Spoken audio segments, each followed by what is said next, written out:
the club have set this target then of this Mission 21, to get a Premier League title by 2028. He seems like he's in a bit more of a rush. How realistic is his aim, do you think? You want him to do well because he's had such a tough start. Yeah. Manchester United is such a difficult club to come into at the moment and do a good job, and he handles it all with such dignity. This and he's is so Gary's polite. way of saying it's never going to happen. I think it will. And by the way, I'm not allowed to mention it, but I'm going to. He's third in the best-looking managers in the Premier League list. Okay. According to AI, again, I keep saying that. I don't know how this AI works it out. I think there'll be a big clear out. He's done it before. He did it in Lisbon. There'll be a big clear out in the summer. 7 or 8 players he doesn't want will go. Maybe a couple he does want will go to help fund a rebuild, and they'll be challenging for the top 4 next season. Come on, Ruben. Yeah, it's a bold, statement there, but actually you can see he's the man for the job, definitely. Yeah. They have, Darren, had to resort to Harry Maguire up front in times against Forest. He's spoken about the struggles, didn't he, to Melissa there with firepower in attack. So is there something more Amorim can do you feel? Well, the problem is that there's an over-reliance on Bruno Fernandes. And I think it's an indictment of the club that I don't want to be attacking the club, but I think if you just look factually over the last 6 years and the number of people that have been in a manager's position, it's with all the different philosophies and all of the different transfer policies, there's been a dip in so many players' form. And those players have gone on to rediscover their ability, their joy for football at other clubs. And a big part of the reason why they are in the position they're in is because, as I said earlier in the show, they do back their managers at Manchester United, but the transfer policies have seen huge amounts of money spent on players who are not, who at that stage of their careers don't justify that expenditure. And I look at the strikers, and I look at their body of work before they came to Manchester United. It used to be the case that you could, as a striker, score 20 goals this season for a couple of seasons, and Sir Alex Ferguson would still maybe put you in the reserves to see if you're good enough to be in the first team. Now it's the case that everybody wants to make a statement by saying, yes, we've bought X amount of player for 70 or 80 million pounds. But if you look at this graphic here, it tells you where that transfer policy has led, because the quality of the sides have been nowhere near that of the teams under Sir Alex. If they lose today, then they'll have lost more games post Sir Alex Ferguson than they ever did with him. So in the Premier League.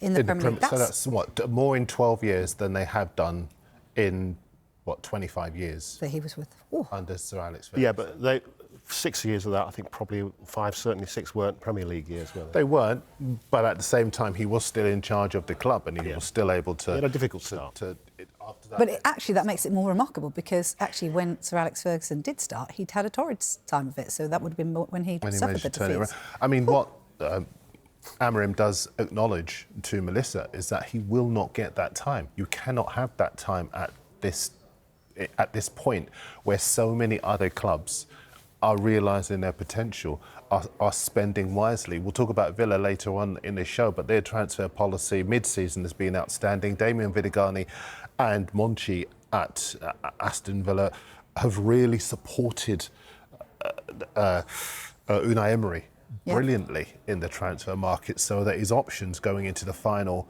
few furlongs of the season have been outstanding coming off the bench. And I think that places even more pressure on Manchester United to get things right. It is key for them to get the right player rather than the most expensive players, because it's not about statements anymore. It's about getting in that genuine quality to take them to the next level. It's funny you mention that, because Pep Guardiola always says that when he recruits somebody, it's not necessarily just about their skills, it's about the right player to sort of come in and in those ingredients, make the team stronger, not just about their performance on the pitch. So it's interesting who Amorim will select in order to come into his team and to make it better, not just on the pitch, but off the pitch. What areas do you think they're going to have to look at? Well, do you think they would have already got a list, a short list, because it's the whole process that's been wrong at Old Trafford. I mean, Arsenal criticised for their transfer policy, but they've clearly got a list. Liverpool have got a list. Manchester City have got a list. They've acted on it already. I think every single area of the pitch: goalkeeper, defence, midfield, attack, and also a few people who are unfortunately in the medical room at Old Trafford will leave. It's not fair to name. We've all got our list of players who we think Manchester United will at least try to get rid of, given the financial constraints, given the contractual constraints. And there might be a couple of players, as I say, that they don't want to particularly get rid of, but they will to bring the money in. They need to strengthen all over the pitch. We can see that. It'll be a big, proper rebuild, just like he did in Lisbon. As I've mentioned before, only three of the players that ended his first season in Lisbon started the first game of the following season. Yeah, so probably he's going to have to be quite ruthless, you'd have to say. And it'll be interesting, won't it, because there's lots of teams that need a lot of players. I wonder whether the business is going to be done early. We won't have a transfer deadline day, it'll all be over.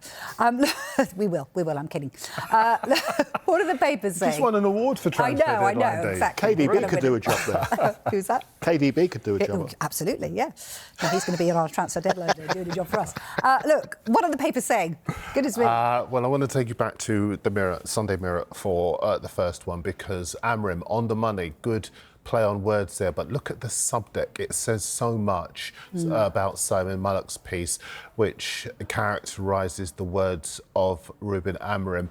We want big name players here at Old Trafford, but not from the riches of Madrid. I want signings to fit my system. And what he says is that it might well be that they've got to think outside the box, maybe bring in some of the younger, cheaper players. You look at what he did with Gyökeres, for example, who came from Coventry and made himself a superstar at Sporting.